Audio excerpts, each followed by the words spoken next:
Some people have a camera crew, someone to get the perfect shot, someone to move the camera, and someone to pull focus. Just me, my camera, and whatever I can figure out. Here's the truth. Some of the most cinematic videos on YouTube aren't made by a big production. They are made by one person. The problem, filming yourself is awkward, it takes a long time, and half of the shots don't work. And you still have to make it look like someone else is behind the camera getting all those crazy shots. So today, I'll be showing you how I make an entire cinematic video completely alone. No shortcuts, no camera crew, no friends. Just one person trying to make a cinematic video look like it was made by a big production team. By the end of this video, you'll be able to film yourself alone cinematically and make it look like a big production company did it. This may surprise you, but when you're trying to film yourself cinematically alone, your gear is the most important thing. Without the right gear, you can't film yourself alone cinematically. Your best friend when you're trying to shoot alone cinematically is your tripod. Get a sturdy and good quality tripod. Without a tripod, where you're going to place your camera to get those crazy cinematic shots, it's going to make such a difference when you're getting still shots, when you're trying to get this angle, that angle. The best gear you can invest in is a sturdy, good quality tripod.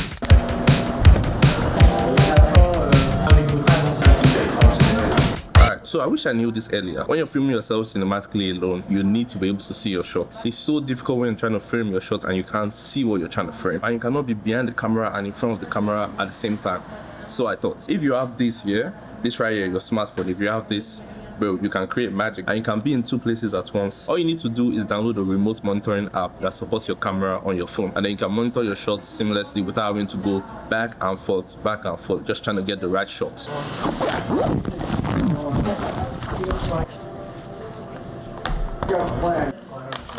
Alright, so pause for a second and think about it. How am I able to be in focus? Bro, it's with my autofocus lens. Autofocus lens helps you seamlessly focus on your subject. Unlike manual focus lens. With manual focus lens, once you pull your focus, now you have anxiety. You're thinking, oh shoot, what if my focus is off? What if this, what if that? But with autofocus lens, once you focus on the subject, it continuously focuses on that subject and you have nothing to worry about. When filming yourself cinematically alone, your camera settings need to be dialed in. Can you please tell my audience why I came to Lawa's house? Why did I come? Because I just came to the come. What are you saying? I just came for the come. 24 frames per second is considered cinematic in the video world. But there's a rule, and the rule states that to get the most natural motion blur, your shutter speed needs to be double your frame rate. That is 24 frames per second, your shutter speed is going to be 48 or 50, depending on what camera you have. Okay, let me focus. Shush. There's evidence. No, once. There's evidence of your face. Calm down with camera. Let's be... I should calm down. Don't you talk say film out. Film out. Tell him. Don't you talk say film out. Nah, I swear, you're not ready, bro. I'm gonna beat you, man. Just watch. Alright, but here's the truth that no one talks about, yeah? And it involves color profile. Most people online will say shooting log, that's how you're gonna get the best cinematic video and everything like that. That of video, this is my comeback. That the video. This is my comeback. Just move is the way. Against me, yeah, no. There's no space. Open your gates now. Which one is left? Nah, that was clean as bro. Yeah, no. That was clean. It was clean, Abi. Yeah. No, who said I've lost it? It's still bro, man, I equalized 4-0. The game's gone, dog. It's not gone, Zapo. It's not gone. You cannot just give up like that. No way, I tell you, give me 2 years. 2 years.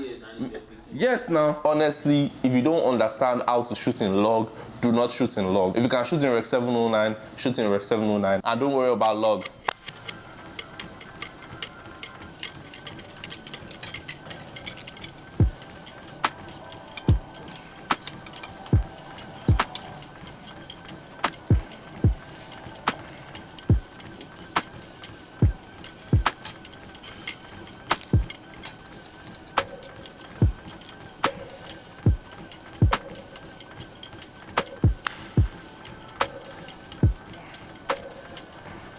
Alright, so before you start shooting, you need to find out what value you're trying to give your audience. You need a script, whether it's a short draft of what you're going to be talking about, or a short list, or just some rough sketch of what you're going to be talking about, you need a script. A script is going to make your life 10 times easier. It's going to make shooting the video way easier, and you're going to have way more fun shooting the video. Honestly, having a script is going to save you so much time. Bro, when you have your script written, you have your shortlist written, you know exactly what your video is going to be. You know how your storyline is going to flow. You have your open loops, you have your hooks, you have everything. All you're just doing is taking your camera and you're recording. That's it. It's that simple, that easy. You have nothing else to worry about. Bro, when I'm telling you, script is like a cheat code. When you're out there wasting time trying to think about, oh, how am I going to do this shot?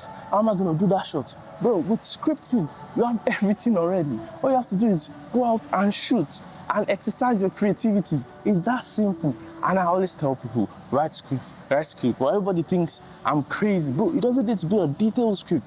It can just be a rough draft of exactly what you want the video to be about, of what value you're trying to achieve. And bro, that just makes everything 10 times better, especially when you're trying to shoot cinematically alone.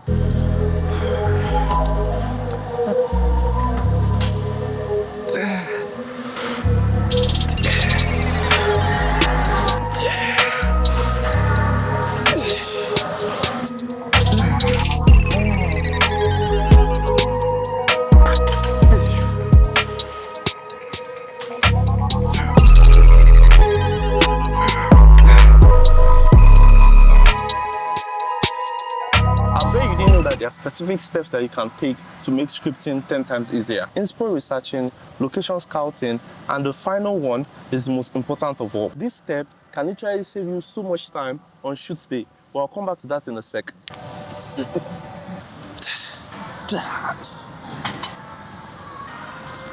If you go on Pinterest, you can search the type of shot and get inspiration from that shot when you're building out your script. Using Pinterest, you'll be able to see what your shot might look like before shoot day, and that will help you organize things and organize your shot list better. And that will also help with your camera angle, your framing, and everything that you want to achieve on shoot day. And honestly, nobody tells you this, but you need to set aside a day for location scouting. You need to find locations so you can go there and visually see what your shots are going to be like and find different obstacles that might challenge you on shoot day, so you can know how to overcome it before shoot day. And in that way, you're not wasting as much time on shoot day, if you get what I mean. And you can add other findings to your script, and that will make shooting yourself alone cinematically very easy.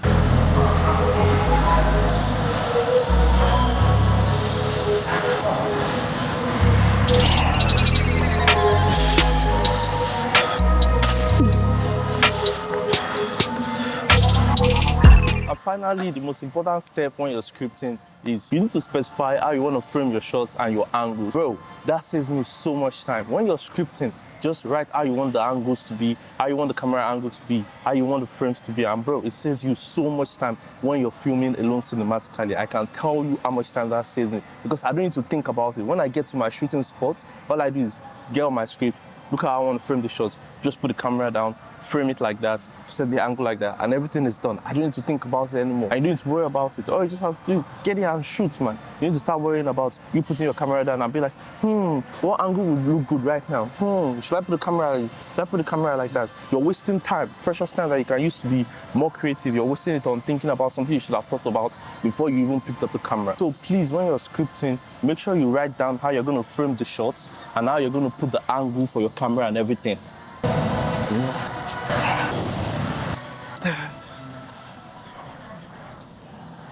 Okay, so I understand that a lot of people who like to shoot on the fly, they like to just go with the vibes and everything, and I enjoy doing that as well.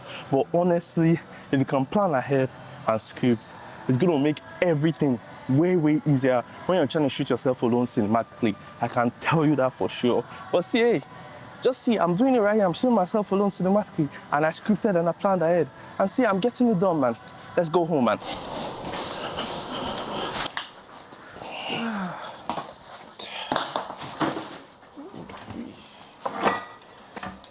Okay.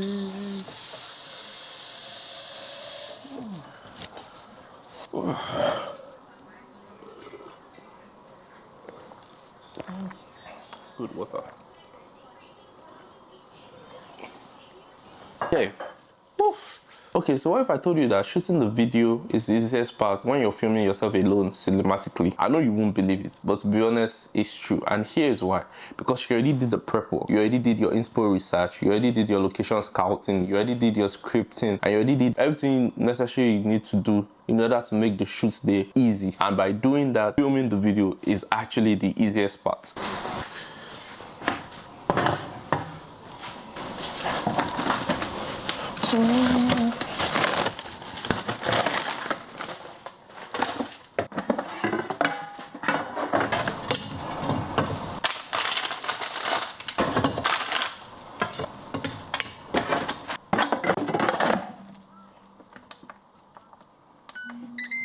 The one most important thing I always do when I'm filming myself alone cinematically is I always have a checklist. And these are my checklists. Before I begin shooting, I always make sure that my white balance is on point. My camera settings are on point as well. That is 24 frames per second, 1/50 shutter speed, f2.8, and my ISO is basically the base ISO. And I also make sure I check my focus type, make sure it's what works for my scene, and make sure that my scene is well focused on whatever subject I want to focus on. And I always forget this part of my checklist, but I hope that you guys don't. But hold that thought. Alright, so you're at your shooting location and it's time to shoot. The first thing you need to do is check your white balance. After you set up your camera and everything, what you need to do is check your white balance. There's this app I use on my phone, it's called Kelvin Meter. I have it on my phone, it's called Kelvin Meter. What this app does is you point it on the white surface and it tells you what the Kelvin is, so you know what the white balance is in that area that you're shooting, in that your shooting location. You know what the white balance is, so you can put that in your camera to get like a starting point for your white balance, and you can fix the rest in post-production if it's a little bit off. But the app, it helps. It's a lifesaver, it's a game changer. You should get it. All you just need is a white card. You can get that on Amazon for a cheap price, and you've saved so much time. So yeah, that's the first thing. I always tell people this, but they never want to believe me. And it's the fact that when you set up your gear, you've checked your white balance, the next thing you need to do is make sure your focus is on point. Bro, it will be a problem if, for example, like I'm shooting on a Sony 7 IV and I change the focus point from wide to center, and I'm trying to shoot a video where I'm going to be on one end and I leave my focus point on center. Bro, I'm not going to be in focus. So you need to check that. That's another thing you need to check on your checklist. Make sure that your focus point is where it needs to be for whatever shot you're trying to take. And bro, it's going to save you so much. I mean, like so much. Doesn't this look delicious? This looks good, man. Getting it good. Most people will skip this step, and it's one of the most important steps when you get to your shooting location, when you want to start shooting yourself cinematically alone. And that checklist is to always check your camera settings. Bro, you might have gone to a previous shoot and you might have decided to shoot at 60 frames per second, but you know you're trying to shoot cinematically, so you need to shoot at 24 frames per second. But if you did not verify your settings and check that it's actually on 24 frames per second, you mess it up. Even if you change the 24 frames per second and your shutter speed is 1/120 because you shot at 60 frames per second, bro, you have to change that as well. You get what I'm saying? Your f-stop as well, you need to make sure it's at the lowest as well. And you need to keep your ISO low as well so that you don't have as much noise in your shot. So you need to check all those settings. Every single thing you need to check to make sure that you are in good standing, because if you forget, bro,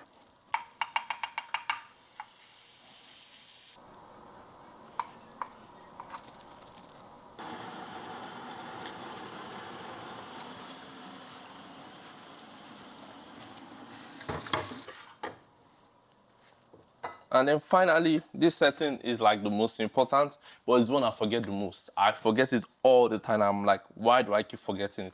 And it's the fact that you need to make sure that your mic is connected and is on. Not just connected, you need to make sure it's on. The amount of times I've forgotten my mic off, or I forgot to connect the cable to the camera, bro, and I shot like a whole scene and a half, or sometimes I even shot the whole day with no audio. Bro, it's like I want to go crazy, man. Is the smallest thing, but it's the most overlooked, and I always forget.